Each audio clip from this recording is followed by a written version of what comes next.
سورۃ الکہف بسم اللہ الرحمن الرحیم الحمد للہ الذی انزل علی عبدہ الکتاب ولم یجعل لہ عوجا۔ یہ پوائنٹ میں نوٹ کرا چکا ہوں کہ آخری آیت کیا تھی؟ قل الحمد للہ، کہو قل حمد اللہ کے لیے ہے۔ یہ آخری آیت تھی سورہ بنی اسرائیل کی، اور سورہ کہف کی آیت شروع ہو رہی ہے الحمد للہ الذی، گویا کہ اس حکم کی تعمیل جو ہے اس سے آغاز ہو رہا ہے اس سورہ مبارکہ کا۔ اس کو میں نے کہا تھا یہ انٹر لاکڈ ہیں دونوں صورتیں جو ہیں، جیسے آتا ہے تورات میں کہ حضرت یعقوب اپنے بھائی عیسو کی ایڑیاں پکڑے ہوئے تولد ہوئے، یہ جڑواں پیدا ہوئے تو دو بھائی عیسو اور یعقوب۔ عیسو بڑے تھے، یعنی بڑے اس معنی میں جو بھی ہوتے ہیں جڑواں، ان میں جو پہلے جس کی ولادت ہو جائے وہ بڑا ہوتا ہے، چاہے 2 منٹ کا فرق ہو 5 منٹ کا فرق ہو۔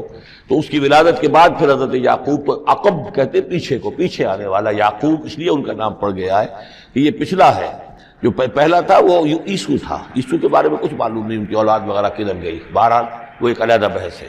تو اسی طریقے سے یہ سورہ کہف جو ہے گویا کہ سورہ بنی اسرائیل کی ایڑیاں پکڑے ہوئے قرآن مجید میں وارد ہو رہی ہے۔ اس میں آپ دیکھیے الحمدللہ الذی انزل علی عبدہ، وہی اللہ تعالیٰ نے اللہ کے اپنے رسول کی جو نسبت ہے اس کو عبد کے نمایاں کیا ہے، کتاب نازل کی ولم یجعل لہ عوجا، اور اس میں کوئی کجی نہیں رکھی، قیما، سیدھی، ٹھیک ٹھیک، روشن، مبین، لینذر بأسا شدیدا۔ اب یہ ہے لفظ جو بہت زیادہ غور کرنے کے قابل ہے۔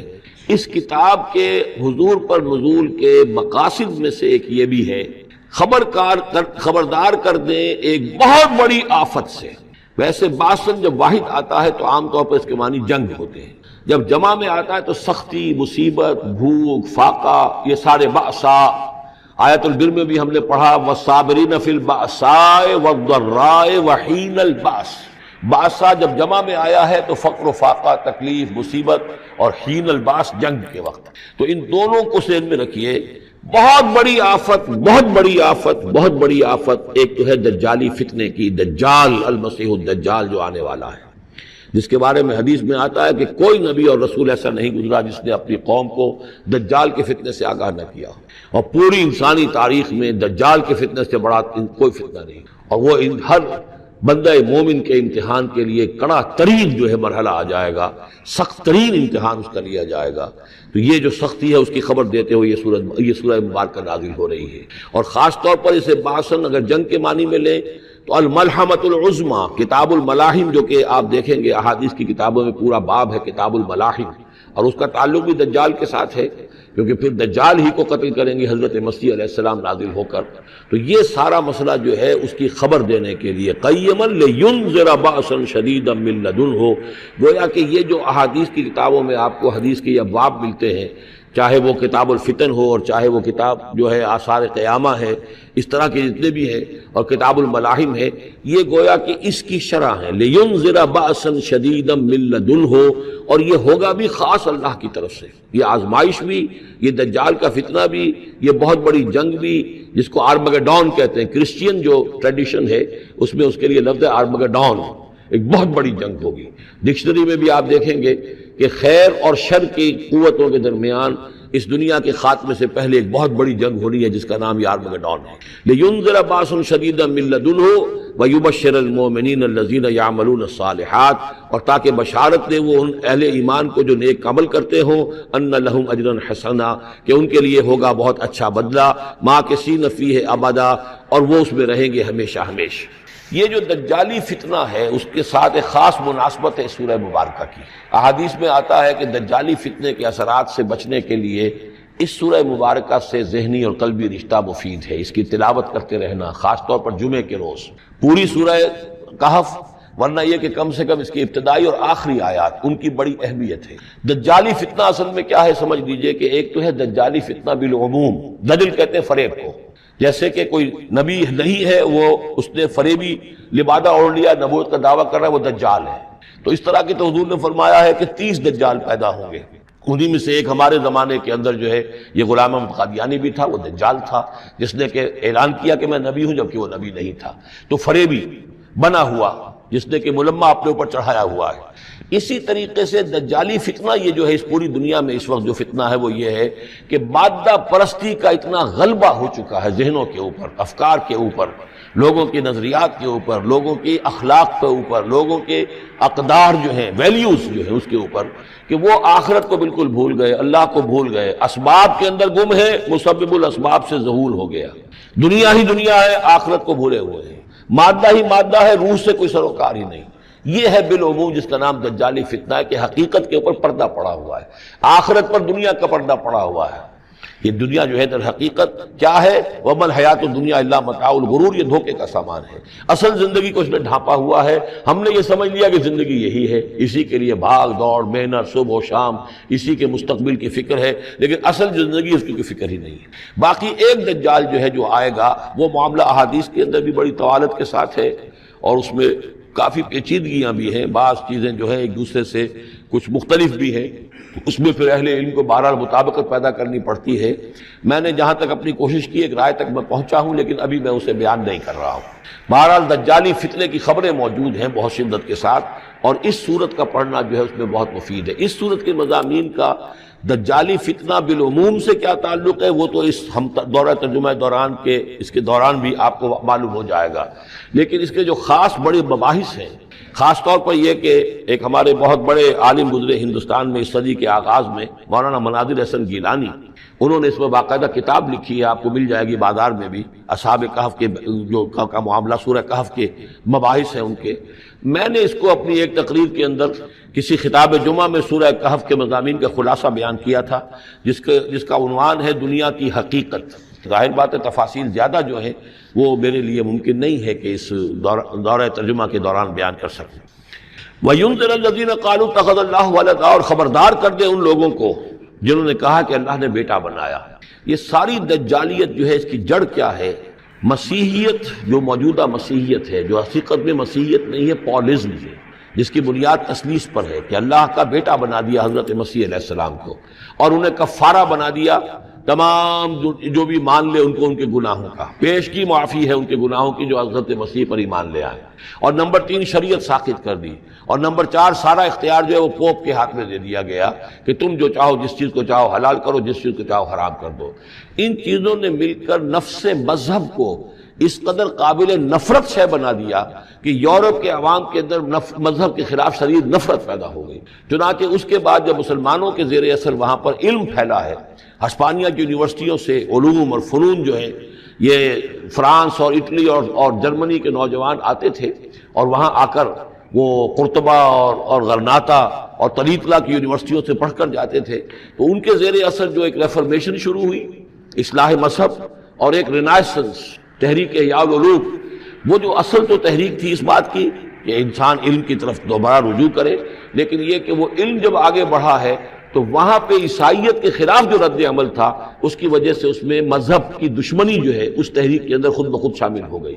تو مذہب سے بیزاری، روحانیت کا انکار، آخرت سے بالکل بے پرواہی اور اس کا بھی انکار، اور خدا ہے یا نہیں ہے اس سے کوئی سروکار نہیں، یہ جو اس تہذیب کے اصل میں اثرات بنے ہیں سارے، یہ اسی غلطیوں کا یہ اثرات ہیں، نتائج ہیں کہ جو عیسائی مذہب کے اندر جو یہ تحریفات کر کے جو غلطیاں کی گئی ہیں، اس کو یہاں کہا گیا ہے کہ ان لوگوں نے کہ جنہوں نے یہ عقیدہ ایجاد کیا، ما لہم بہ من علم، ان کے پاس اس کے لیے کوئی علمی سند نہیں ہے، ولا لآبائہم، نہ ان کے آباء و اجداد کے پاس کوئی سند تھی، کبرت کلمۃ تخرج من افواہہم، بہت بڑی بات ہے جو ان کے منہ سے نکل رہی ہے، بہت بڑی گستاخی ہے جو یہ اللہ تعالیٰ کی شان میں کر رہے ہیں، ان یقولون الا کذبا، یہ نہیں کہہ رہے مگر جھوٹ، سراسر سیدھا سفید جھوٹ بول رہے ہیں، فلعلک باخع نفسک علی آثارہم، تو اے نبی شاید کہ آپ اپنے آپ کو ہلاک کر لیں گے ان کے جو اثرات پڑنے والے ہیں، عیسائیت کے اس غلط عقیدے کے جو نتائج برآمد ہوئے ہیں، جب یہ نتائج ظاہر ہوں گے تو وہ اتنے سنگین ہوں گے، فلعلک باخع نفسک، کہ ان کے احساس سے اور ان کے ادراک سے شاید کہ آپ اپنے صدمے سے اپنے آپ کو ہلاک کر لیں، ان لم یؤمنوا بہذا الحدیث اسفا، اگر یہ لوگ اس حدیث پر، اس قرآن پر، یہ بات جو بتائی جا رہی اس پر ایمان نہ لائے، اس پر ایمان نہ لائے، اپنے اس غلط عقیدے پر قائم رہے، اس غلط مذہب کو انہوں نے برقرار رکھا، تو اس کا جو رد عمل ہوگا نوع انسانی پر، اور اس سے تاریخ انسانی اور انسانی ثقافت جس غلط رخ پر پڑے گی، جو دجالیت کا فتنہ اسے جنم لے گا، ان تمام چیزوں کے اثرات سے شاید آپ کو اتنا صدمہ ہو کہ فَلَعَلَّكَ بَاخِعٌ نَفْسَكَ عَلَىٰ آثَارِهِمْ إِن لَّمْ يُؤْمِنُوا بِهَٰذَا الْحَدِيثِ أَسَفًا إِنَّا جَعَلْنَا مَا عَلَى الْأَرْضِ زِينَةً لَّهَا، ہم نے زمین کے اوپر جو کچھ ہے اسے اس کا گہنا بنا دیا ہے، بناؤ سنگھار بنا دیا ہے، زینت بنا دیا ہے۔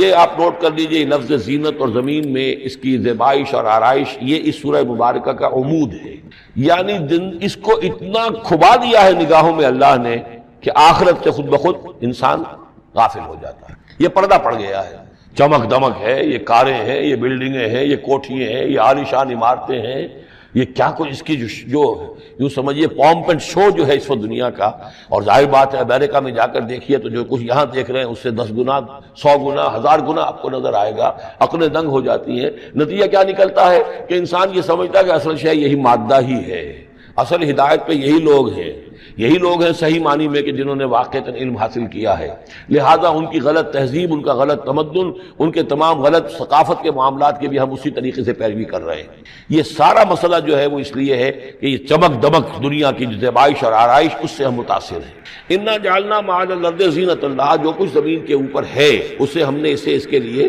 بناؤ سنگھار بنا دیا، لنبلوہم، تاکہ ہم آزمائیں ان کو، ایہم احسن عملا، کون ہے ان میں سے اچھے عمل کرنے والا۔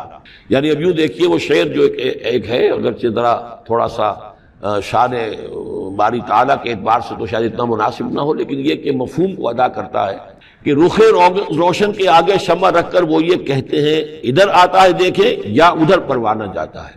ایک طرف ذات باری تعالیٰ ہے اور ایک طرف یہ دنیا ہے، اس کی چمک دمک ہے۔ اب یہ پروانہ جو ہے یہ انسان، اس کا امتحان ہے، آیا یہ اللہ اور آخرت کی طرف جا رہا ہے یا دنیا کی طرف اور دنیا کی زیبائش اور آرائش کی طرف جا رہا ہے۔ جو زیبائش اور آرائش کی طرف چلا گیا وہ گیا، وہ تباہ و برباد ہو گیا، فقط خسر خسرانا مبین۔ اور جس نے اس دنیا کی زیبائش اور آرائش اس سے منہ موڑ کر وہ جو حقیقت جو اصل حسن ازلی ہے اللہ تعالیٰ کا، اور اس کا جو جلال اور کمال ہے، اور جو آخرت کی نعمتیں ہیں ان کو اختیار کر لیا، وہ کامیاب ہو گیا۔ تو امتحان اتنا ہی ہے کہ رخ روشن کے آگے شمع رکھ کر وہ یہ کہتے ہیں ادھر جاتا ہے دیکھیں یا ادھر پروانہ آتا ہے۔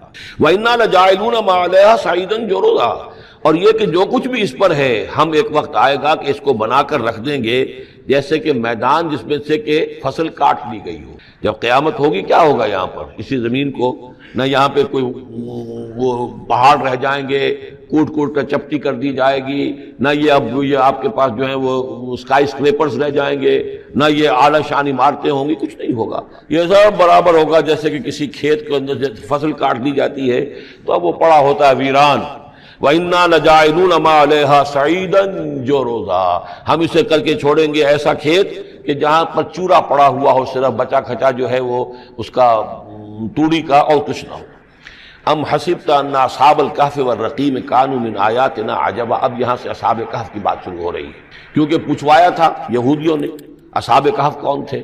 کیا تم سمجھتے ہو کہ اصحاب الکہف والرقیم، رقیم جو ہے ان کی تختی تھی ایک جس کے اوپر ان کے حالات لکھ کر، جو ان کے ایک جو کہف تھی ان کی غار جو تھی اس کے اوپر لگا دی گئی تھی، تو انہیں اصحاب الکہف بھی کہتے ہیں، اصحاب الرقیم بھی کہتے ہیں، یہ دونوں انہیں ایک ہی گروہ کے نام ہیں۔ کیا وہ تمہارے خیال میں ہماری بڑی عجیب آیات میں سے تھا؟ یعنی واقعتاً بات تو غیر معمولی تھی، لیکن حقیقت میں ہمارے ہاں تو ہماری تخلیق میں، ہماری صنائی میں اس سے ہزاروں گنا زیادہ عجیب باتیں ہوتی ہیں، ہمارے لیے تو وہ کچھ ہے ہی نہیں کسی بھی درجے میں، تم سمجھتے ہو کہ شاید وہ بہت بڑی بات ہے۔ یہ سابق کہف کا جو قصہ ہے، اب میں سمجھتا ہوں کہ پورے وثوق کے ساتھ ہم کہہ سکتے ہیں کہ یہ قصہ کیا تھا۔ دیکھیے جب حضرت مسیح علیہ السلام آئے ہیں تو یہ پورا علاقہ جو ہے فلسطین کا، اور یہاں پہ جو آپ نے تبلیغ کی ہے، تو یہ اس وقت رومن امپائر کا ایک حصہ تھا۔ اگرچہ مقامی طور پر ایک لوکل بادشاہ جو تھا یہودی وہاں پر حکومت کر رہا تھا، لیکن وہ پپٹ تھا، اصل میں تو حکومت جو تھی رومیوں کی، جو رومی تھے بت پرست۔ اور اس کے بعد چونکہ انہوں نے بغاوت کی، حضرت مسیح تو اٹھا لیے گئے سن 30 عیسوی کے آس پاس یا 33 عیسوی کے آس پاس، لیکن اس کے بعد جو ہے ان یہودیوں نے بغاوت کی رومیوں کے خلاف، جس کے نتیجے میں سن 70 عیسوی میں ٹائٹس رومی نے تو ان کی حکومت بھی ختم کی اور بیت المقدس کو برباد کیا، یروشلم کو تباہ کیا، 1,33,000 یہودیوں کو قتل کیا اور ان کو بھیج دیا، نکال دیا وہاں سے باہر۔ اس وقت کا معاملہ یہ ہے کہ اب کوئی اکے دکے جو بھی رہ جاتے تھے یہاں پر، کوئی یہودی یا عیسائی، یہودیوں کو تو نکال دیا، عیسائی رہ گئے، لیکن عیسائیوں پر بھی بہت ظلم ہوتا تھا۔ یہ موحد تھے، حضرت عیسیٰ کے ماننے والے، وہ بت پرست تھے۔ تو اس زمانے میں کہیں بادشاہ کوئی تھا، ڈیسیس یا دقیانوس جس کو کہتے ہیں، اس کے زمانے میں کچھ جو عیسائی تھے حضرت عیسیٰ پر ایمان رکھنے، آج کے عیسائیوں پر قیاس نہ کیجیے، جو نصارہ تھے حضرت عیسیٰ کو ماننے والے جو موحدین تھے، ان میں سے کچھ نوجوانوں کی پیشی ہوئی بادشاہ کے دربار میں۔ انہوں نے کہا کہ تم اپنے نئے دین سے اگر باز نہیں آؤ گے، اتنے دن کی مہلت تمہیں دی جا رہی ہے تو تمہیں سولی چڑھا دیا جائے گا، بس مہلت دی جا رہی ہے، جاؤ غور کر لو، سوچو۔ ان لوگوں نے آ کر سوچا کہ اب نہ تو ہمارے لیے یہ ممکن ہے کہ ہم مقابلہ کر سکیں، چلو کسی غار میں چھپ جاتے ہیں، دیکھیں اللہ تعالیٰ کیا کرتا ہے ہمارے لیے۔ وہ ایک غار میں جا کر چھپے ہیں، اور غار میں جا کر چھپے ہیں تو اللہ نے انہیں وہاں پر سلا دیا، موت طاری نہیں کہ سلا دیا۔ اللہ کروٹ بھی بدلواتا رہا، ان کے لیے سارا کچھ بندوبست کیا، اللہ کی قدرت میں تھا۔ حضرت عزیر کو 100 برس کے لیے مار دیا تھا، موت کے بعد ان کو دوبارہ زندہ کر دیا۔ لیکن یہ کہ ان کا معاملہ یہ ہے کہ ان کو وہاں پر جو ہے تقریباً 300 برس یہ وہاں پر پڑے رہے اس غار کے اندر۔ غار کی شکل کچھ خاص ایسی تھی کہ ادھر آنا جانا لوگوں کا تھا ہی نہیں، اور یہ ہے جو موجودہ ترکی کے علاقے میں شہر ایفسس ہے، اس کے آس پاس ہیں اس طرح کے غار، جیسے ایجنٹا کے غار ہندوستان کے مشہور ہیں، ایسے ہی وہاں بھی غاروں کا سلسلہ ہے، اور ہیں بھی وہ ایسے کہ ان کے دہانے جو ہیں وہ ہے شمال کی جانب، تو دھوپ ان میں براہ راست نہیں جاتی، صرف یہ کہ ریفلیکٹڈ لائٹ تو آتی ہے لیکن یہ کہ براہ راست دھوپ نہیں جاتی، تو ایک طرح کا اندھیرا سا اس کے اندر، ٹوائی لائٹ جسے آپ کہہ لیں، وہ رہتا ہے سارا دن۔ وہاں پر یہ 300 برس تک سوتے رہے۔ اس 300 برس کے عرصے میں یہ ہوا کہ رومن امپائر جو ہے اس نے خود عیسائیت اختیار کر لی۔ 300 عیسوی کے اندر کانسٹنٹائن جو تھا ایمپرر، وہ عیسائی ہو گیا، اب پوری امپائر جو عیسائی ہو گئی۔ اب اس کے زمانے میں اس کے بعد تھیوڈوسیس ہے ایک، 446 عیسوی میں یہ تھا، اس کے زمانے میں اللہ تعالیٰ نے ان لوگوں کو جگایا 300 برس کے بعد۔ اب یہ سمجھ رہے ہیں کہ وہی زمانہ ہے، وہی کفار کی حکومت ہے، وہی مشرکین ہے۔ اب انہوں نے ڈرتے ڈرتے اپنے کسی ایک آدمی سے کہا بھائی جاؤ یہ لے کے سکہ لے کر جاؤ، چاندی کا، کچھ نہ کچھ کھانے پینے کے لیے لے کر آؤ، دیکھنا لیکن اس طرح ہو کہ ہمارا پتہ نہ چل جائے کہ ہم یہاں چھپے ہوئے ہیں۔ وہاں جو گئے انہوں نے وہ سکہ جو پیش کیا، اور کہا یہ سکہ تمہارے پاس کہاں سے آیا؟ یہ تو بہت پرانا سکہ ہے، تو 400 سال پرانا، 300 سال پرانا سکہ کہاں سے لے آئے تمہیں کوئی خزانہ ملا ہے؟ بہرحال اس حوالے سے اب وہ جو ہے وہ پکڑے گئے، ان کی حالت جو ہے وہ جو بات سامنے آ گئی۔ لیکن جب بات سامنے آ گئی تو اب ان کا بہت وہ عزت کی گئی، اس لیے کہ اب تو جو ان کا مذہب تھا در حقیقت پوری مملکت کا مذہب وہی ہو چکا تھا، تو صورتحال تو تبدیل ہو چکی ہے۔ پھر یہ کہ اس کے بعد تفصیل معلوم نہیں ہے کہ غالباً وہ جا کر اپنی اسی غار میں وہ سو گئے ہیں، یا دوبارہ اللہ نے ان پر وہیں پر موت طاری کر دی ہے، اس کا دروازہ بند کر کے اور اس پر ایک تختی لگا دی گئی ہے۔ یہ اصحاب کہف ہے۔ گبن کی جو ہے decline and fall of Roman empire, اس میں بھی یہ 7 سلیپرز، 7 سونے والے، ان کی کہانی موجود ہے۔ یہ چیز جو ہے گویا کہ رومن لٹریچر کے اندر موجود تھی، اس کا جو ذکر موجود تھا، اور قرآن مجید میں یہ امتحاناً سوال کیا گیا حضور سے، تو اس کا جواب دیا گیا کہ یہ 300 برس تک کچھ لوگوں کو سلا دینا، یہ اللہ تعالیٰ کے نزدیک تو کوئی بڑی بات نہیں ہے، تمہارے نزدیک ام حسبت ان اصحاب الکہف والرقیم کانوا من آیاتنا عجبا اذ ابى الفتية الى الکہف، جبکہ وہ نوجوان آئے اپنے اس غار میں، فقالوا، اور انہوں نے کہا ربنا آتنا من لدنک رحمتا، پروردگار اب خاص اپنے خزانہ فضل سے ہمارے لیے رحمت کا بندوبست فرما، وہیئ لنا من امرنا رشدا، اور ہمارے لیے ہمارے معاملے کے اندر جو ہے وہ کوئی عافیت کا بندوبست فرما۔ فضربنا علی آذانہم، تو ہم نے تھپکی دے دی ان کے کانوں پر، فی الکہف سنین عددا، اسی وہ غار کے اندر جو ہے وہ سوتے رہے کئی سال۔ ابھی یہاں اس بات کو نہیں چھیڑا کتنے سال، سنین عددا، متعدد سال وہ سوتے رہے۔ ثم بعثناہم، پھر ہم نے انہیں اٹھایا، لنعلم ای الحزبین احصیٰ لما لبثوا امدا، تاکہ ہم دیکھیں کہ 2 گروہوں میں سے کس کو صحیح معلوم ہے کہ کتنے عرصے وہ وہاں رہے تھے۔ اس کا ذکر آگے آ جائے گا 2 گروہوں سے مراد کیا ہے۔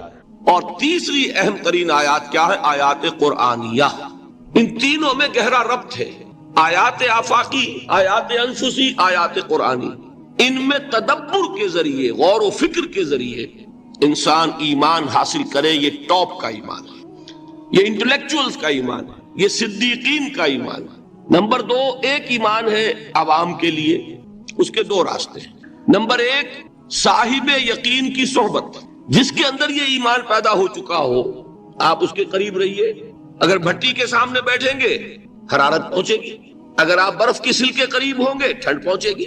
صاحب امین صاحب ایمان کی صحبت اختیار کریں گے ایمان سراغ کرے گا. یہ ہے عوام کے لیے صحبت. کونوا مع الصادقین، ان کی صحبت اختیار. تیسرا ذریعہ ہے جو ہمارے لیے خاص طور پر جو مسلمان پیدا ہوئے ہیں.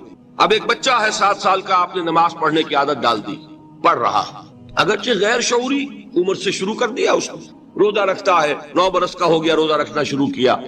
یہ اعمال جو ہیں ان سے بھی ایک یقین پیدا ہوتا ہے. جیسے یقین سے عمل پیدا ہوتا ہے ایسے ہی عمل سے بھی یقین پیدا ہوتا ہے. جب مداومت کرتے رہیں گے اس پر تو اس سے بھی ایک یقین کی کیفیت انسان میں پیدا ہو جاتی ہے. سورہ حجرات میں جو بحث آئی ہے اس کے آخر میں یہی ہے کہ اے نبی یہ بدو جو دعوے دار ہے ایمان کے، یہ آپ پر احسان دھر رہے ہیں. یمنون علیک ان اسلموا قل لا تمنوا علی اسلامکم بل اللہ یمن علیکم ان ہداکم للایمان ان کنتم صادقین. یہ آپ پر احسان دھر رہے ہیں کہ ایمان لے آیا. نبی ان سے کہیے مجھ پر اپنے ایمان کا کوئی احسان نہ دھرو، اپنے اسلام کا، بلکہ اللہ تم پر احسان دھرتا ہے کہ اس نے تمہیں ایمان کے راستے پر ڈال دیا ہے. جب اسلام پر آ گئے ہو تو عمل کرتے رہو گے. ان تطیعوا اللہ ورسولہ، اگر عمل کرتے رہو گے تو اس عمل کے ذریعے سے بھی تمہارے اندر ایمان پیدا ہو جائے گا. تو یہ 3 راستے ذہن میں رکھیے. جو عوام ہے غور و فکر، سوچ بچار، اس کی صلاحیت نہیں یا مواقع نہیں، ان کے لیے یہ 2 راستے ہیں، یقین بذریعہ عمل اور یقین بذریعہ صحبت. یہاں سے اٹھا رہے ہیں لوگوں کو، بار بار یہیں آ جاتے ہیں، لیکن ان کو دقت ہوتی. یہاں پہ کوئی صاحب پہلے سے روک دیا کرے نا جو بعد میں گڑبڑ ہوتی ہے. تو ایک ایمان ہے انٹلیکچوئلز کا، صدیقین کا، جن کو قرآن کہتا ہے اولو الالباب الذین یعقلون ان فی خلق السماوات والارض واختلاف اللیل والنہار لآیات لأولی الالباب. ہوش مندوں کے لیے، عقل مندوں کے لیے، غور و فکر کرنے والوں کے لیے، اصحاب دانش و بینش کے لیے ہماری کائنات میں ہماری نشانیاں ہیں. غور کرو اور ہمیں پہچانو، خود اپنے اندر جھانکو اور ہمیں پہچانو. اور ہماری یہ آیات جو ہیں ہمارے کلام کی، اس کی آیات جو ہیں ان میں وہ ایمان رچا بسا ہوا ہے. ان پر غور کرو، غوطہ زنی کرو. قرآن میں ہو غوطہ زن ہے مرد مسلمان. یہ ہے ٹاپ کا ایمان، یہ ہے اصل وہ ایمان کہ جو مطلوب ہے. اب باقی حضرات جو ہیں ان کے قریب رہیں گے، ایمان حاصل کر لیں گے، اور جو اعمال اللہ نے بتائے ہیں ان پر عمل کرتے رہیں گے، ایمان حاصل. اب دوسری بات کی طرف آئیے، نفاق سے کیسے بچا جائے اس کے لیے بھی 3 عمل ہیں. پہلی چیز، اور 2 چیزیں تو وہ ہیں کہ جو سورہ منافقون ہی کے دوسرے رکوع میں بیان ہوگی. پریونشن کیسے ہوگی، بچو گے کیسے؟ دوام ذکر، اللہ کو یاد رکھو. یا ایھا الذین آمنوا لا تلہکم اموالکم ولا اولادکم عن ذکر اللہ ومن یفعل ذلک فاولئک هم الخاسرون. دل کو غفلت میں مت آنے دو. دل غافل ہوگا شیطان کا ڈیرا بن جائے گا. وہ دوام ذکر میں، البتہ یہ ذہن میں رکھیے کہ دوام ذکر کا ذریعہ کیا ہے، اس میں مغالتے ہیں لوگوں کو. جو سب سے بڑا ذکر ہے اس کو بھولے ہوئے ہیں، اور جو تیسرے چوتھے نمبر کا ذکر ہے اس کو سمجھ بیٹھے ہیں کہ بس یہی ذکر ہے. سب سے بڑا ذکر، مجسم ذکر قرآن ہے.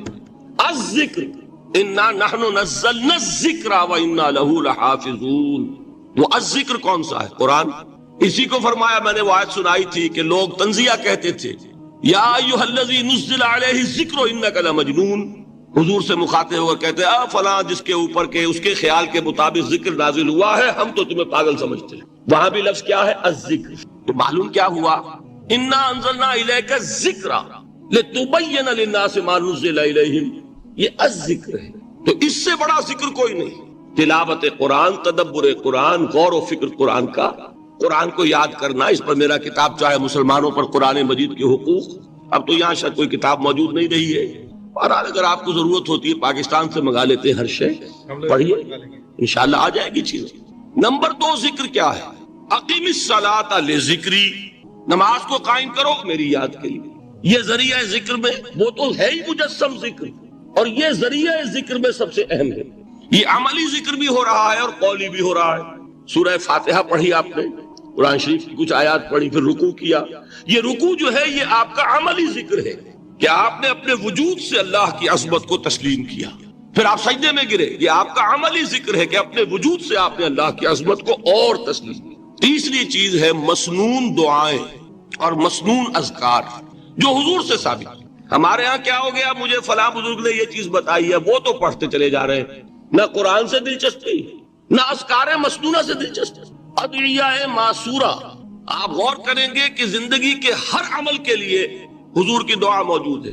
صبح اٹھے دعا ہے، آنکھ کھلتے ہی بیت الخلاء میں داخل ہونے لگے دعا ہے، نکلے دعا ہے، وضو کرنے بیٹھے دعا ہے، فارغ ہوئے دعا ہے، مسجد کے لیے گھر سے نکلے دعا ہے، مسجد میں داخل ہوئے دعا ہے، مسجد میں تو ہے ہی ذکر، نماز ہے، تلاوت ہے، باہر نکلے دعا ہے، گھر میں داخل ہونے لگے پھر دعا ہے، سواری پر سوار ہو رہے ہیں دعا ہے، اتر رہے ہیں دعا ہے، شیشہ دیکھ رہے ہیں دعا ہے، کپڑے پہن رہے ہیں دعا۔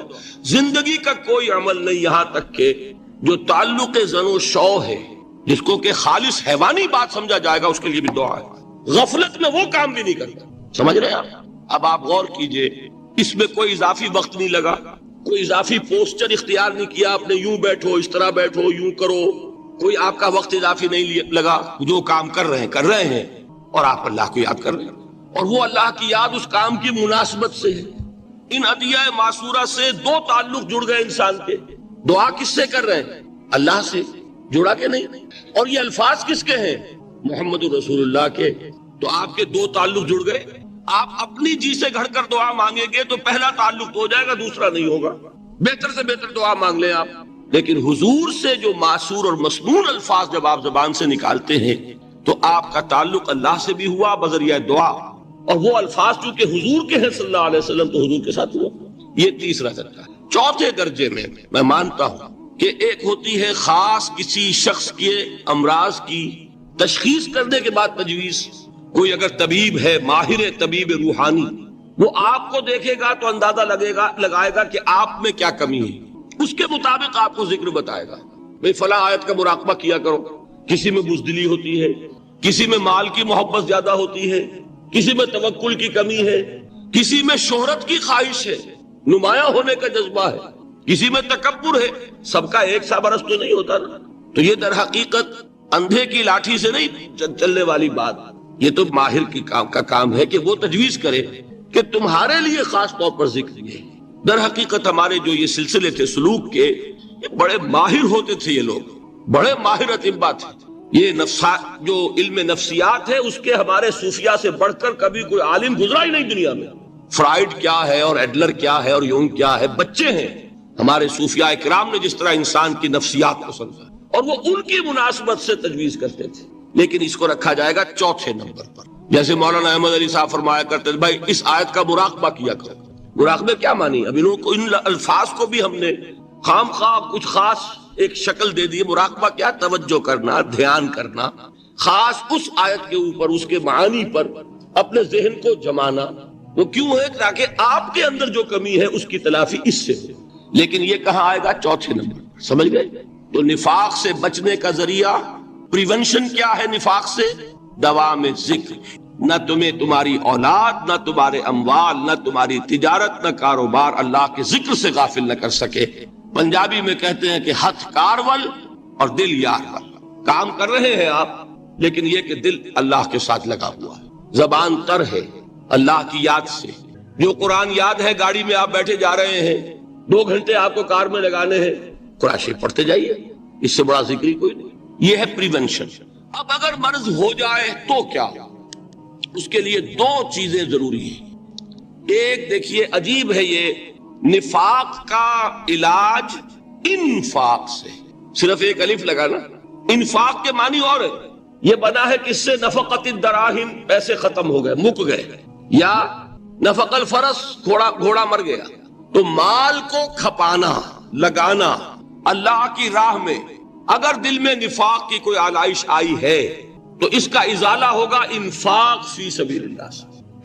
مال اللہ کی راہ میں دیجئے، صدقہ کیجئے، خیرات کیجئے، دیجئے، اللہ کے دین میں لگائیے۔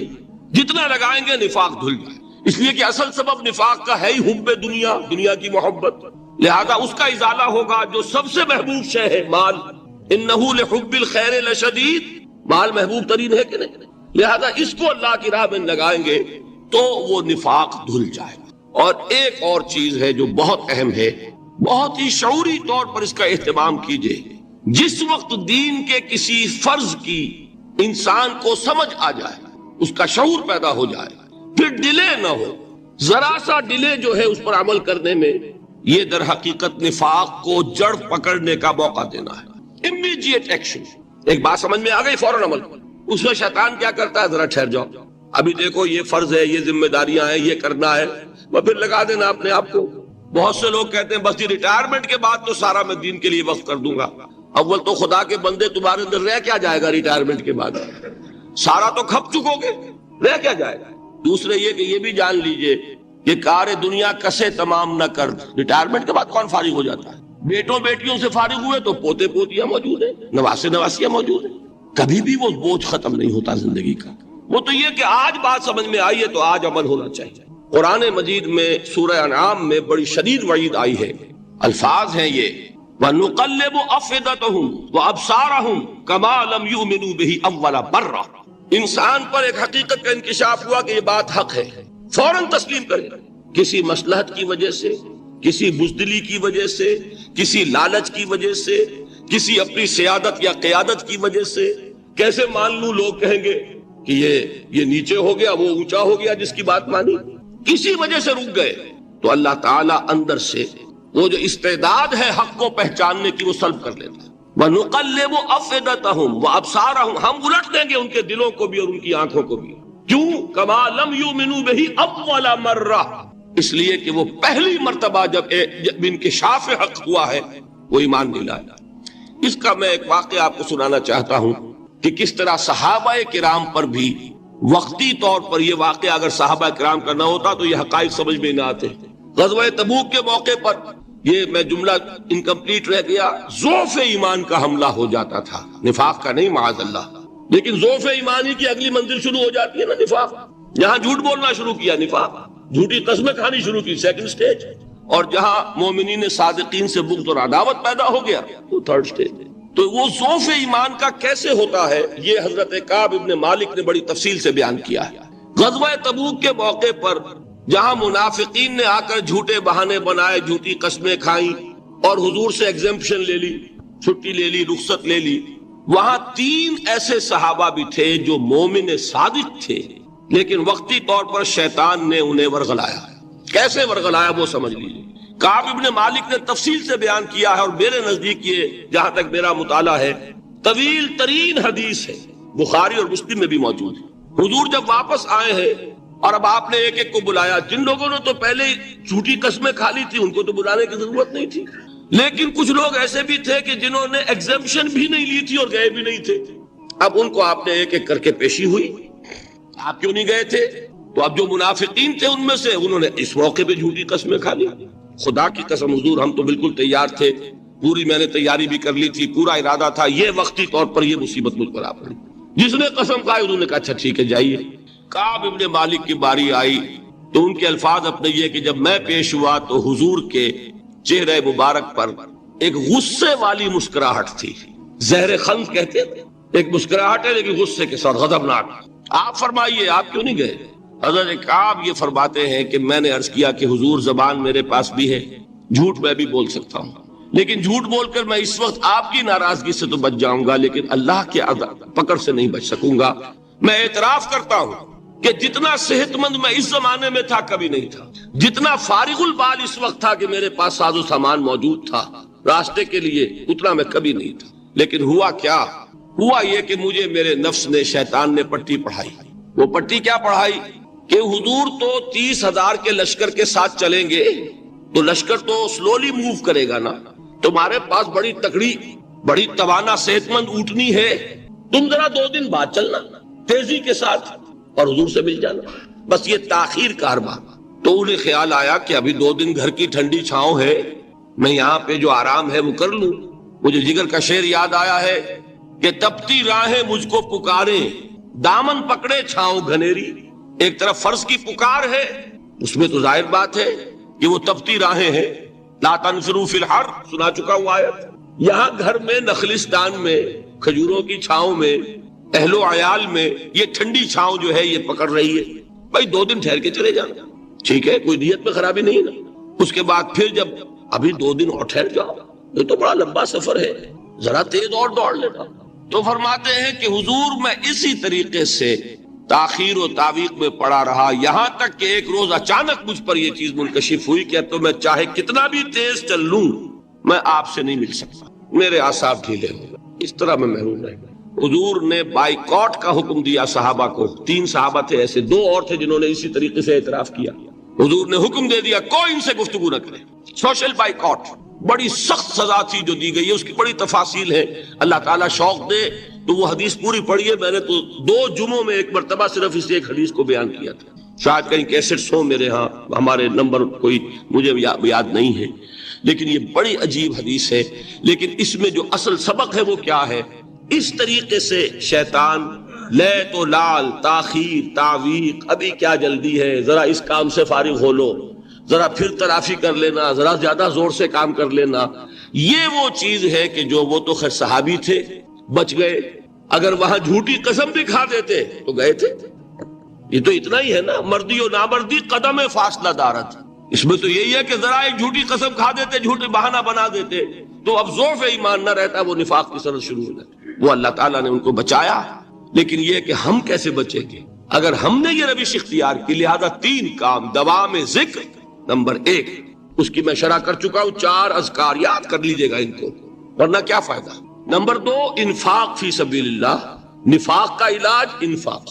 نمبر 3، یہ عادت اپنے اندر پیدا کیجئے شعوری طور پر کہ جب ایک حقیقت واضح ہو جائے فوراً اعتراف کہ ہاں بھائی بات ٹھیک ہے آپ، جب ایک فرض کا احساس ہو جائے فوراً اس کی ادائیگی کے لیے آغاز۔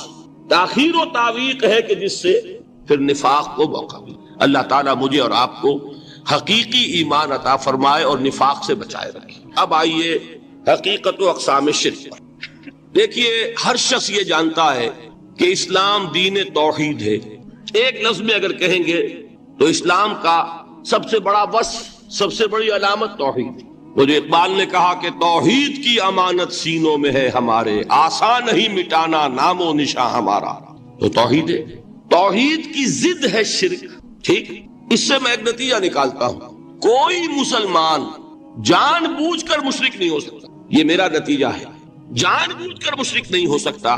وہ شرک میں مبتلا ہوگا تو ناسمجھی میں ہوگا، نادانی میں ہوگا، وہ اسے شرک نہیں سمجھے گا۔ یہ ممکن نہیں ہے کہ کوئی مسلمان ہو، گیا سے گیا مسلمان، گزرا سے گزرا مسلمان، گھٹیا سے گھٹیا مسلمان، لیکن وہ شرک کو شرک سمجھتے ہوئے اس پہ آلودہ ہوتا کیا سمجھ میں نہیں آتا کہ شرک۔ تو ضرورت بہت ہے کہ ہم یہ پہچانے کہ یہ شرک ہے کیا۔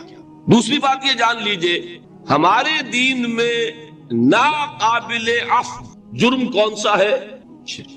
2 مرتبہ بیان فرمایا گیا سورہ نساء میں صرف، ان اللہ لا یغفر ان یشرک بہ ویغفر ما دون ذلک لمن یشاء، اللہ تعالیٰ اسے تو ہرگز نہیں بخشے گا کہ اس کے ساتھ شرک کیا جائے، ہاں اس سے کم تر جس کو چاہے گا معاف فرما دے گا۔ نوٹ کر لیجئے، اس کی بھی اندر بھی اوپن لائسنس نہیں ہے کہ بقیہ سارے گناہ لازماً معاف کر دے گا، یہ نہیں ہے، اس سے تو آپ میں جرت پیدا ہو جائے گی باقی سب کیے جاؤ، یہ نہیں، جس کو چاہے گا بخش دے گا، لیکن امید ضرور دلا دی کہ شرک سے کم تر کوئی گناہ ہو تو اس کی بخشش کی بغیر توبہ کے اللہ تعالیٰ نے امید دلائی۔ توبہ سے تو شرک بھی معاف ہو جائے گا، اس سے مراد کیا ہے؟ بغیر توبہ کے۔ اللہ تعالیٰ نے فرمایا کہ اور گناہوں کے بارے میں تو امید کی جا سکتی ہے لیکن شرک کے بارے میں ہرگز نہیں۔ اہمیت واضح ہو گئی مزید۔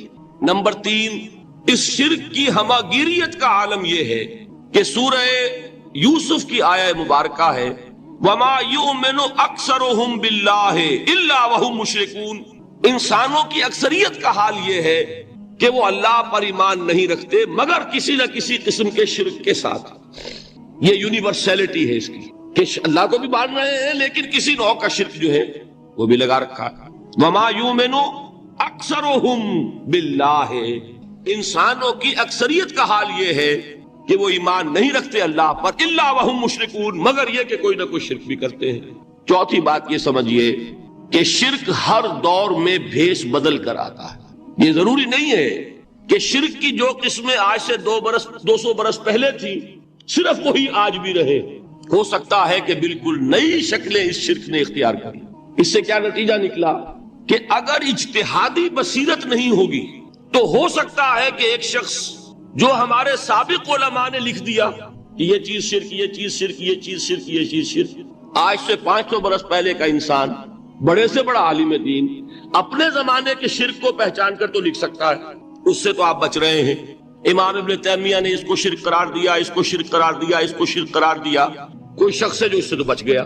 امام صاحب کی دی ہوئی بصیرت سے اس نے ان جو اقسام ہے شرک کی ان کو پہچان لیا، لیکن یہ عین ممکن ہے کہ آج کے شرک کو وہ نہ پہچان رہا ہو، اپنی جگہ وہ سمجھ رہا ہو اپنے آپ کو بہت بڑا موحد، جبکہ اس دور کا جو شرک ہے اس میں ملوث ہو۔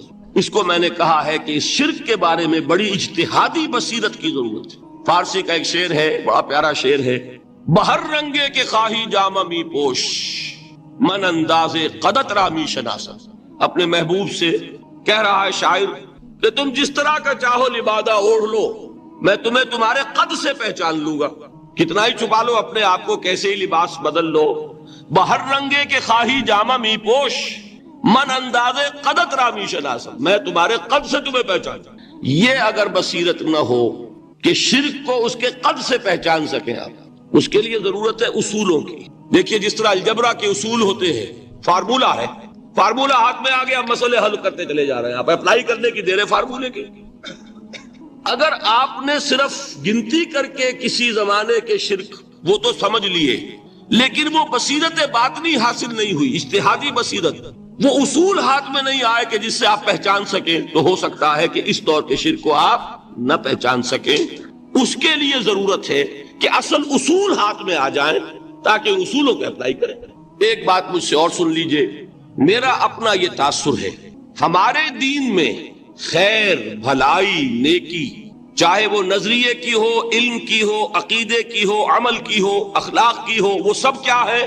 وہ توحید ہی کے شجرہ طیبہ کی شاخیں ہیں۔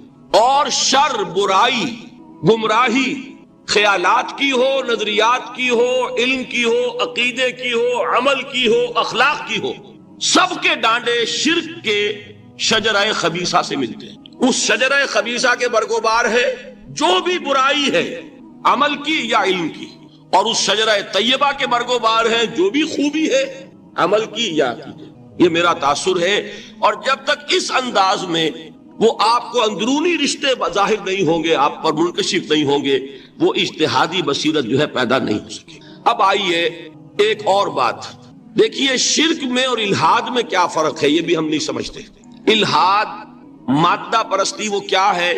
ایتھیزم، کسی بھی خدا کا انکار۔ ہمارے آج کے دور کی سب سے بڑی گمراہی یہ ہے۔ شرک کیا ہے؟ خداؤں کو ماننا، یہ کیا ہے؟ تھیزم ہے، لیکن پولی تھیزم ہے۔ توحید کیا ہے؟ مونو تھیزم ہے، ایک خدا کا ماننا۔ لیکن شرک کے اندر ایک اور حقیقت کو پہچان لیجئے، شرک میں ہمیشہ ٹاپ پر ایک خدا کو مانتے ہیں، باقی سارے خدا نیچے ہوتے ہیں، اوپر جا کر وہ توحید ہوگی ہمیشہ۔ کوئی مشرکانہ نظام ایسا نہیں ہے جو ٹاپ پر جا کر توحید نہ بن جائے۔ دیکھیے ہندو دیویاں، دیوتا بے شمار، لیکن مہادیو وہ بھی کیا دو ہیں؟ مہادیو وہ تو ایک ہے۔ انگریزی میں گاڈز، گاڈیسز، لیکن وہ چھوٹے جی سے لکھے جائیں گے، چھوٹے جی سے لکھے جانے والے gods and goddesses. Roman mythology ہو، گریک مائتھولوجی ہو، ان دیویوں دیوتاؤں کے نام ہی آپ نہیں یاد کر سکتے، لیکن گاڈ بڑے جی سے وہ ایک ہے کہ نہیں؟ ٹاپ پر جو ہے وہ ایک ہے، اس کو وہ بھی مانتے ہیں کہ اومنی پوٹنٹ، اومنیشنٹ، اومنی پریزنٹ، علی کل شیء قدیر، بکل شیء علیم، ہر جگہ موجود، وہ تو ایک ہی ہے، وہ تو کیپٹل جی سے لکھا جائے گا۔ باقی اس کے نیچے فوج ہے دیویوں کی، دیوتاؤں کی، خداؤں کی اور خدانیوں کی، وہ گاڈز اینڈ گاڈیسز ہیں۔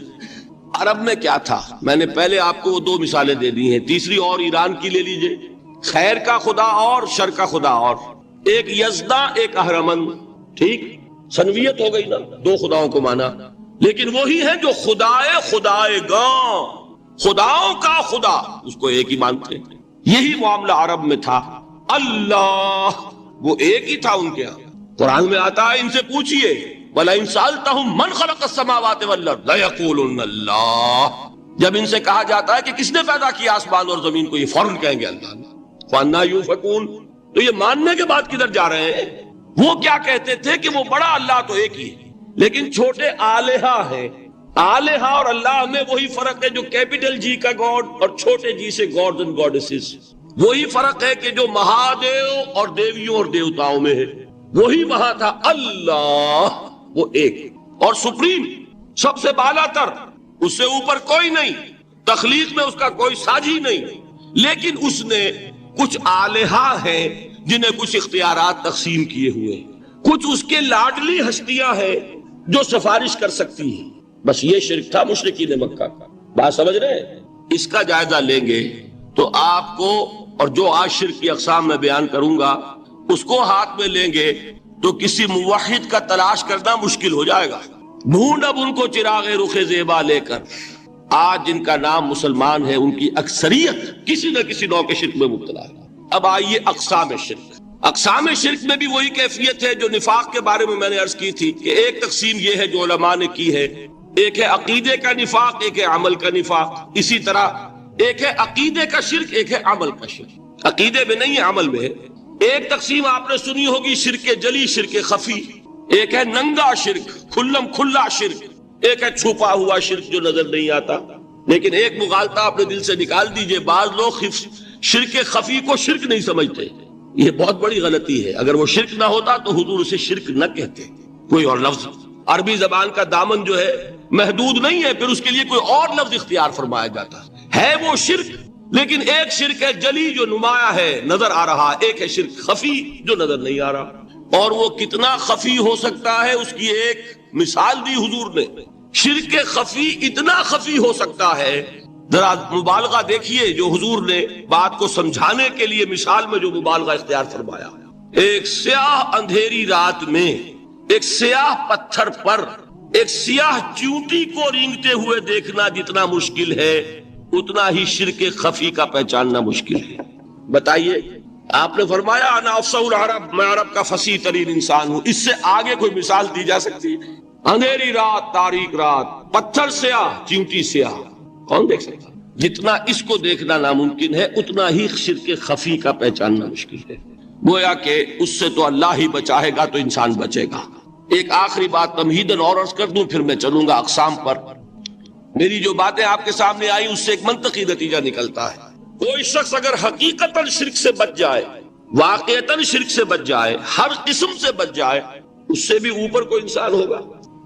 گویا کہ یہ آخری منزل ہے، یا یوں کہیے کہ جس شخص کے بارے میں اللہ تعالیٰ یہ مان لے کہ میرا یہ بندہ شرک سے بری ہے، اس سے بڑی سند کوئی ہے؟ دی ہائیسٹ ٹیسٹیمونیل، سب سے بڑی سند، سب سے بڑی تعریف جو بندے کی ہو سکتی ہے وہ کیا ہے؟ یہ مشرک نہیں ہے۔ یہی وجہ دیکھیے آپ قرآن مجید میں حضرت ابراہیم کے ذکر میں دیکھیں گے، ابراہیم کا مقام کیا ہے؟ خلیل اللہ، ابو الانبیاء، امام الناس، تین نسبتیں ہیں، تینوں بڑی عظیم۔ اللہ کے ساتھ نسبت کیا ہے؟ خلیل، واتخذ اللہ ابراہیم خلیلا۔ ابو الانبیاء، کتنے نبی ہیں ان کی نسل میں؟ اسحاق اور اسماعیل سے چلیے، پھر یعقوب اور یوسف، اور پھر چلیے موسیٰ اور ہارون، اور پھر چلیے سارے انبیاء بنی اسرائیل کے، حضرت عیسیٰ، پھر یہاں تک کہ محمد الرسول اللہ کس کی اولاد ہے؟ ابراہیم کی، ابو الانبیاء۔ اور نمبر 3، انی جاعلک للناس اماما، امام الناس۔ اور قرآن میں جو سب سے بڑی سند انہیں دی جاتی ہے وہ کیا؟ وما کان من المشرکین، وہ ابراہیم مشرکین میں سے نہیں تھے۔ معلوم ہوا کہ یہ سب سے بڑی سند ہے، سب سے بڑا سرٹیفکیٹ ہے، سب سے بڑا ٹیسٹیمونیل ہے جو اللہ کی طرف سے کسی کو مل جائے۔ انا اعطیناک الکوثر فصل لربک وانحر ان شانئک هو الابتر۔ اے نبی، ہم نے آپ کو خیر کثیر عطا کیا۔ اس خیر کثیر میں یوں تو یہ کہ حوض کوثر وہ بھی اسی میں شامل ہے، لیکن یہ کہ اس پر آپ کو 25-30 قول مل جائیں گے۔ قرآن سب سے بڑا خیر کثیر ہے، بہت بڑا خیر کثیر۔ حکمت، ومن یؤت الحکمت فقد اوتی خیرا کثیرا، جس کو حکمت اور دانائی دے دی گئی اس کو تو خیر کثیر دے دیا گیا۔ تو ہم نے آپ کو وہ سب کچھ عطا کر دیا ہے، اور بہتات کے ساتھ عطا کر دیا ہے، جو انسان کی انسانیت کے لیے، اس کے لیے یوں سمجھیے کہ ترہ امتیاز بن سکتا ہے۔ فصل لربک وانحر، پس اپنے رب کے لیے نماز پڑھا کیجئے اور نحر کیجئے، اونٹ قربان کیا کیجئے۔ یہ گویا کہ عید الاضحیٰ کا نقشہ آ گیا۔ فصل لربک، پہلے ہم نماز پڑھتے ہیں دوگانا عید الاضحیٰ، اور پھر جا کر ہم قربانی کرتے ہیں۔ وانحر ان شانئک هو الابتر، یقیناً آپ کا دشمن ہی ہے کہ جو دم کٹا ہو جائے گا۔ اس کا پس منظر یہ ہے کہ جب حضور کے ایک صاحبزادے بچپنی میں فوت ہو گئے تو کچھ جو کفار تھے مکے کے انہوں نے بڑی خوشیاں منائی کہ ایک ہی بیٹا تھا، باقی تو ان کی بیٹیاں ہیں. آپ کو معلوم ہے کہ 4 بیٹیاں تھیں حضور کی صلی اللہ علیہ وسلم، لیکن یہ کہ بیٹا جو تھا وہ ایک ہی تھا، وہ اللہ نے اٹھا لیا. تو بڑے خوشیاں منائی گئیں کہ یہ تو اب دم کٹا جیسے ہوتا ہے جس کا کوئی پیچھے نام نہ رہ جائے.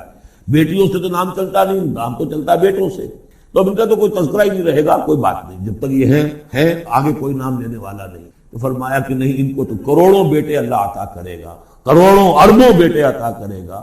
ہاں اے نبی، آپ کا دشمن ضرور ہے کہ جس کا نام لیوا کوئی نہیں. پابندی، اس کے قوانین، قواعد و ضوابط کا پورا لحاظ رکھتے ہوئے یہ ہے فصل لربک، اپنے رب کے لیے نماز پڑھیے، وانحر، اور اونٹ جو ہے نہر کیجیے، اللہ کی راہ میں قربانی کرتے رہیے.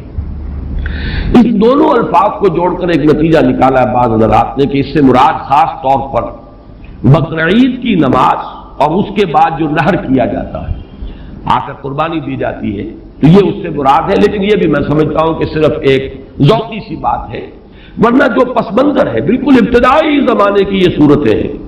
اس وقت نہ بقرعید تھی، البتہ یہ چیزیں موجود تھیں، نماز آپ کو دے دی گئی اسی وقت. اور ظاہر بات ہے کہ جب تک آپ مکے میں رہے یقیناً آپ ہر سال حج کرتے رہے.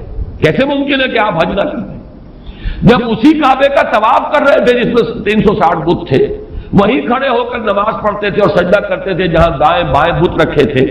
تو حج کے معاملے میں تو ایسی کوئی شے تھی بھی نہیں. مینا میں جانا ہے، عرفات میں جانا ہے، مزدلفہ میں، یا جو بھی ان کا باقی رہ گیا تھا، تو ہر سال آپ حج بھی کرتے ہوں گے اور یقیناً بہت سے اونٹ آپ قربان بھی کرتے ہوں گے. آپ نے حجۃ الوداع میں 100 اونٹ نہر کیے ہیں، جن میں سے 63 اپنے دست مبارک سے نہر فرمایا، اور بقیہ 37 حضرت علی نے آپ کی طرف سے 100 اونٹ. تو اس سے اندازہ کیجئے کہ جو ابتدائی دور ہے، یہ صورتیں جب نازل ہو رہی ہیں، اس وقت تو حضور کی جو ہے مالی حالت بھی بہت اچھی تھی. حضرت خدیجہ متمول ترین خاتون عرب کی، وہ آپ کے حوالہ عقل میں تھی. اس اعتبار سے یقیناً اس وقت بھی آپ نہر کرتے ہوں گے. اور نہر جیسا کہ میں بیان کر چکا ہوں، اس دور میں غریبوں کو کھانا کھلانا، گوشت کا بانٹ دینا، وہ یہ در حقیقت ان کے ہاں سخاوت کا سب سے بڑا مظہر تھا. فصل لربک وانحر، تو اے نبی آپ کو شکرانے میں وہ سارا خیر کثیر جو آپ کو عطا ہوا ہے. اسی لیے دیکھیے وہ نماز تہجد جب آپ پڑھتے تھے اور اتنی طویل رکعتیں پڑھتے تھے کہ آپ کے پاؤں متورم ہو جاتے تھے، تو لوگوں نے کہا حضور آپ اپنے اوپر اتنا تشدد کیوں کر رہے ہیں؟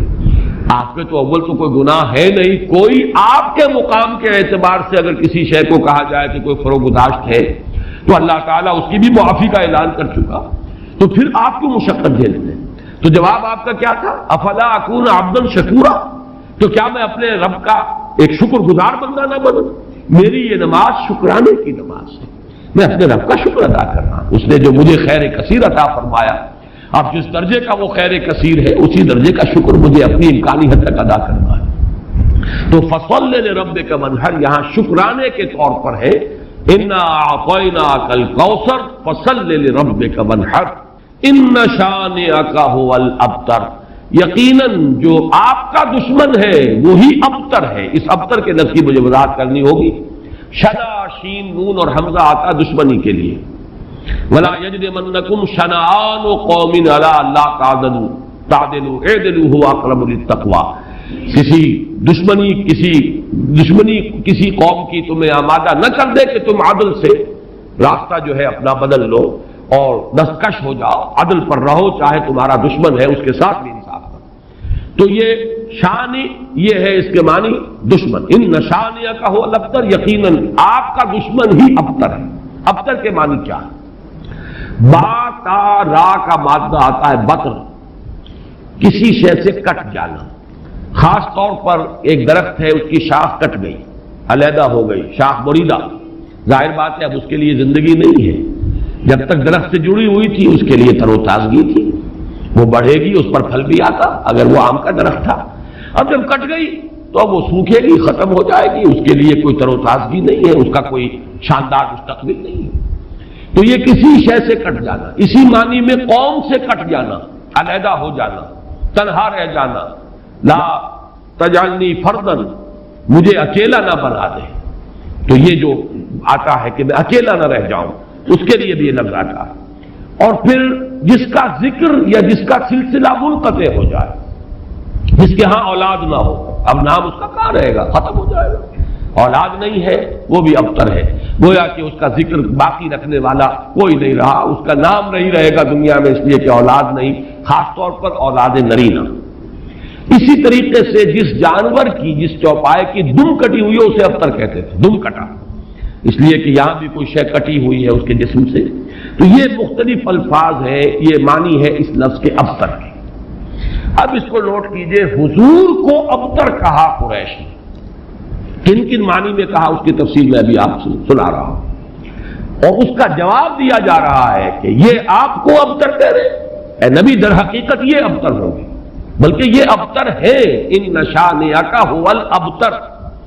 حضور کو ابتر کس کس معنی میں کہا ہے؟ بالکل اوائل میں جبکہ حضور صلی اللہ علیہ وسلم نے اپنا پیغام شروع کیا ہے تو لوگوں نے کہا بطرا محمد منا، یہ ابن جریر کی روایت ہے، محمد ہم سے کٹ گئے. ہمارا اپنا ایک طریقہ تھا، ہماری تہذیب، ہمارا تمدن، ہماری روایات، ہمارا مذہب، ہمارے عقائد، اب محمد ہم سے کٹ گئے تو اس کا مطلب یہ ہے کہ یہ شاخ سوکھ جائے گی. یہ اگر جمعیت کے ساتھ رہتے، پوری اپنی قوم کے ساتھ رہتے تو ان کے لیے بھی شاندار مستقبل تھا، اب ان کا مستقبل بہت تاریک ہے. یہ بالکل ایسی بات ہے جیسے واصل بن عطا، یہ شاگردوں میں سے تھا حضرت حسن بصری رحمۃ اللہ علیہ کے، وہ تابعین میں سے ہے، ان کا شاگرد اور بڑا ذہین شاگرد. لیکن اس نے مسئلہ تقدیر پر، جبر و قدر پر بحثیں شروع کی، تو جب اس طرح کی باتیں اس نے کہی کہ جو اہل سنت کے شایان شان نہیں، تو پھر حضرت حسن بصری نے اسے اپنے درس سے نکال دیا اور کہا کہ اعتزل عنا، یہ ہم سے علیحدہ ہو گیا، اب اس کا رابطہ علیحدہ ہے، اس کا ہم سے کوئی تعلق نہیں. اسی اعتزل عنا سے اعتزال کا مذہب بنا ہے، اور معتزلہ کہلاتے علیحدہ ہو جانے والے لوگ. تو اسی طریقے سے قوم کا پہلا ریئیکشن یہ تھا حضور صلی اللہ علیہ وسلم کے بارے میں کہ بطرا محمد منا، محمد ہم سے کٹ گیا صلی اللہ علیہ وسلم. اسی طریقے سے ایک مرتبہ قریش کی بڑی کوئی چوپال کے اندر ان کی بڑی مجلس تھی، اور کعب بن اشرف جو ہے وہ آیا ہوا تھا، یہودی، مدینہ منورہ سے. اس وقت تک تو یثرب تھا، ابھی کہا مدینہ منورہ، اس وقت تک تو یثرب ایک بستی تھی، اس کا نام یثرب. وہ تو حضور ہجرت فرما کر گئے تو پھر وہ مدینۃ النبی اور المدینۃ المنورہ بنا ہے. تو وہاں لوگوں نے کہا، حضور کا ذکر کیا، اس نے پوچھا ہوگا کہ سنا ہے آپ کے ہاں کوئی ہے جس نے نبوت کا دعویٰ کیا ہے. تو الفاظ نقل کیے ہیں بزار نے حضرت ابن عباس رضی اللہ تعالی عنہما سے، الا تری الی ھذا الصبی المنبتر، دیکھتے نہیں ذرا تم، الا تری، یہ وہی ارایت الذی، یہ ان کے ہاں تعجب کی بات ہوتی تھی، ذرا دیکھو تو، تعجب بھی تحقیر بھی. یہ ہمارا ایک بچہ ہے. اب دیکھیے بچہ کہہ رہے ہیں، حضور اس وقت 42-43 سال کے ہوں گے، لیکن یہ انداز حقارت ہے، یہ تحقیر. پھر یہ کہ یہ لوگ ہوں گے 60 65 70 کے، یہ بڑے چودھری بیٹھے ہوئے، تو ان کے لیے تو وہ نوجوانی کی جو عمر ہے وہ 42-43 سال، وہ بھی گویا کہ بچہ ہونے کی بات ہے. الا تری الی ھذا الصبی المنبتر من قومہ، جو کٹ گیا اپنی قوم سے، یزعم انہ خیر منا، اور سمجھتا یہ کہ یہ ہم سے بہتر ہے، اس کا دین ہمارے دین سے بہتر، اس کا عقیدہ توحید ہمارے عقیدہ شرک سے بہتر. وَنَحْنُ أَهْلُ الْحَجِيجِ وَأَهْلُ الصَّدَانَةِ وَأَهْلُ السِّقَايَةِ، حالانکہ ہم حاجیوں کا بندوبست کرنے والی قوم ہیں، ان کی میزبانی کرتے ہیں، انہیں پانی پلاتے ہیں. یہ جب الفاظ میں پڑھ رہا تھا آج تو مجھے وہ آیت یاد آئی سورہ توبہ کی، اجعلتم سقایۃ الحاج وعمارۃ المسجد الحرام کمن آمن باللہ والیوم الآخر وجاہد فی سبیل اللہ. اللہ پر ایمان لانا، یوم آخر پر ایمان لانا اور جہاد کرنا، یہ ہے اصل اعمال. یہ حاجیوں کی کوئی خدمت کر لی، پانی پلا لیا، تم نے اس کو بڑی اونچی نیکی سمجھا ہوا ہے. تو یہ بھی منبتر اس شخص کو کہیں گے جو کٹ گیا اپنی قوم سے. سب سے زیادہ تلخ انداز میں جو بات کہی گئی حضور کے بارے میں، اور ابتر کا لفظ آپ کے بارے میں استعمال ہوا، اور یہ سمجھیے کہ یہ بھی دنات اور پستی کی انتہا تھی. حضور کے دوسرے صاحبزادے حضرت عبداللہ کا جب انتقال ہوا، یہ ذرا نافلہ تعلق کے درجے میں نوٹ کر لیجئے کہ حضور کی صاحبزادیاں اور آپ کو 2 بیٹے، 4 بیٹیاں اللہ نے حضرت خدیجہ کے بطن سے عطا فرمائیں. آپ کی کسی اور زوجہ سے اولاد نہیں ہوئی، صرف ایک کنیز ماریا قبطیہ کے بطن سے حضرت ابراہیم، اور وہ مدنی دور کا آخری زمانہ ہے جبکہ آپ کو وہ اللہ نے بیٹا عطا فرمایا، وہ بھی کم سنی کے اندر فوت ہو گئے. حضرت ابراہیم. تو یہ جو ترتیب ہے حضور کی اولاد میں سب سے بڑے تھے قاسم، اسی لیے ابو القاسم آپ کی کنیت ہے. اس کے بعد حضرت زینب، اس کے بعد عبداللہ، حضرت عبداللہ حضور کے دوسرے بیٹے، اور پھر 3 بیٹیاں ام کلثوم اور فاطمہ اور رقیہ رضی اللہ تعالی عنہم وعنہن، ان سب سے اللہ تعالی راضی ہو. یہ آپ کی اولاد ہے. پہلے قاسم فوت ہو گئے تو چلیے ایک بیٹا عبداللہ ابھی آپ کے پاس تھا. جس رات ان کا بھی انتقال ہو گیا اس کے بعد چرچا ہوا محمد ابتر ہو گئے. چنانچہ سب سے زیادہ کمینگی کا مظاہرہ جو ہے ابو لہب نے کیا. پڑوسی تھا حضور کا. اب بھی آپ جاتے ہیں تو حضور کا گھر اور پھر اس کے ساتھ ہی وہ ابو لہب کا گھر جو ہے اس کے اب تو نشان باقی رہ گئے، صرف باقی اب سب ختم ہوا. بڑے بڑے محل بن گئے ہیں ان کے آس پاس، بڑی عمارتیں بن گئی ہیں. ابو لہب دوڑا گیا ہے اسی شب، ادھر انتقال ہوا ہے عبداللہ کا، اور وہ دوڑا ہوا گیا، اس نے جا کے خوشخبری دی، بطر محمد اللیلہ، آج کی رات محمد کی جڑ کٹ گئی، محمد ابتر ہو گیا صلی اللہ علیہ وسلم. وہ آ کے خوشخبری دے رہا. یہ دنات اور پستی کی انتہا ہے. اس کو نوٹ کر لیجئے کہ اب آگے چل کر سورۃ اللہب اب دور نہیں رہی ہے. شاید اگلے ہی درس میں ہم 3 صورتیں پڑھیں گے، سورہ کافرون، سورہ لہب اور سورۃ النصر. آج جیسے 2 پڑھ رہے ہیں، پچھلے درس میں بھی 2 صورتیں پڑھی تھی، اگلے درس میں 3 صورتیں پڑھیں گے انشاءاللہ العزیز. بدترین انسان، ارذل الخلائق جو تھا حضور کے دشمنوں میں، وہ ابو لہب تھا. قریب ترین عزیز، حضور کا سگا چچا، لیکن یہ کہ بدترین دشمن. اور دشمن بھی دشمن میں فرق ہے. خدا 5 انگوش یکساں نہ کر، نہ ہر زن زنستو نہ ہر مرد مرد، خدا 5 انگوش یکساں نہ کر. آپ کے موافقین اور مومنین بھی برابر نہیں تھے. کہاں حضرت ابو بکر رضی اللہ تعالی عنہ، کہاں اس دور کے کوئی عام صاحب. پھر آپ کے دشمن بھی برابر نہیں تھے. تو بدترین دشمن یہ ابو لہب ہے. اور اندازہ کیجئے اس کی دنات کا کہ بطر محمد اللیلہ، آج کی رات محمد کی جڑ کٹ گئی، ابتر ہو گئے محمد. معاذ اللہ. یہی لفظ کہے تھے پھر عاص ابن وائل سہمی، جو آپ کے دشمنوں میں سے، مخالفین میں سے بہت بڑا چودھری تھا. ان محمد ابتر، اب تو محمد ابتر ہو گئے، ان کی جڑ کٹ گئی. لا ابن لہ یقوم مقامہ بعدہ، اب ان کا کوئی بیٹا رہا ہی نہیں کہ جو ان کی جگہ، ان کے مقام پر، ان کی جگہ پر کھڑا ہو، جانشین بنے، ان کے مشن کو آگے لے کر چلے. فَإِذَا مَاتَ انقطع ذِكْرَهُ، جب محمد اب فوت ہو جائیں گے تو ان کا ذکر بھی منقطع ہو جائے گا. یہ وہ ابتر کا مفہوم جس کا کہ تقابل ہم کریں گے. اِنَّا وَرَفَعْنَا لَكَ ذِكْرَكَ، وہ کہہ رہے تھے کہ ذکر منقطع ہو جائے گا. اور سورۃ الانشراح میں اللہ کی طرف سے نوید آئی، وَرَفَعْنَا لَكَ ذِكْرَكَ، ہم نے تو آپ کا ذکر بہت بلند کر دیا. تو یہ ہے اِنَّ شَانِئَكَ هُوَ الْأَبْتَرُ. اے نبی آپ ابتر نہیں ہوں گے، آپ کو تو ہم نے خیر کثیر عطا فرمایا، آپ کا ذکر بلند کیا. آپ کی مانوی اولاد، آپ کی امت، کتنے بڑے بڑے اولیاء اللہ، صوفیاء، اہل اللہ، اتقیاء، صلحاء، مجددین، علماء، جن کے بارے میں علماء امتی کا انبیاء بنی اسرائیل، وہ سب آپ کی مانوی اولاد. پھر آپ کی صاحب دادی حضرت فاطمہ سے جو اولاد چلے گی، اس کا جو مقام و مرتبہ دنیا میں ہوگا، تو آپ ابتر نہیں ہیں معاذ اللہ. جیسے سورہ نون کے شروع میں فرمایا، نون والقلم وما یسطرون ما انت بنعمت ربک بمجنون. اور کچھ دنوں کے بعد دیکھ لیں گے کہ کون مجنون تھا. محمد مجنون تھے معاذ اللہ، یا ابو جہل مجنون تھا اور پاگل ہو گیا تھا، اس کی مت ماری گئی تھی. فَسَتَنظُرُ وَيَنظُرُونَ بِأَيِّكُمُ الْمَفْتُونُ. یہ میں بھول رہا ہوں آیت، آپ بھی دیکھ لیں گے اور یہ بھی دیکھ لیں گے کہ کون تھا جو کہ بچل گیا تھا اور جس کی مت ماری گئی تھی. اسی طرح یہاں فرمایا اِنَّ شَانِئَكَ هُوَ الْأَبْتَرُ. درس تو مکمل ہوا، اب ذرا بعض زمینیں ہیں ان کو چونکہ آئندہ کے درس سے بھی تعلق ہے. اور جیسے میں نے مولانا فراہی رحمۃ اللہ علیہ کے بارے میں اپنے پچھلے درس میں کچھ عرض کیا تھا کہ اگرچہ ان کا بہت اونچا مقام ہے میری نگاہ میں، لیکن وہ سائنٹیفک ریشنلزم سر سید کی صحبت کی وجہ سے اور ان کے زیر اثر آنے کی وجہ سے کسی نہ کسی درجے میں متاثر ہو گئے تھے. جو سورہ فیل میں انہوں نے تمام جو مفسرین اور تمام معصور جو تفسیر ہے اس کو چھوڑ کر ایک علیحدہ رائے اختیار کی. اسی طرح چند باتیں آج میں عرض کرنا چاہتا ہوں. ایک تو یہ جو صورتیں اس وقت ہم پڑھ رہے ہیں، ان میں سے تقریباً تمام صورتوں کے بارے میں مکی اور مدنی ہونے کا اختلاف موجود ہے.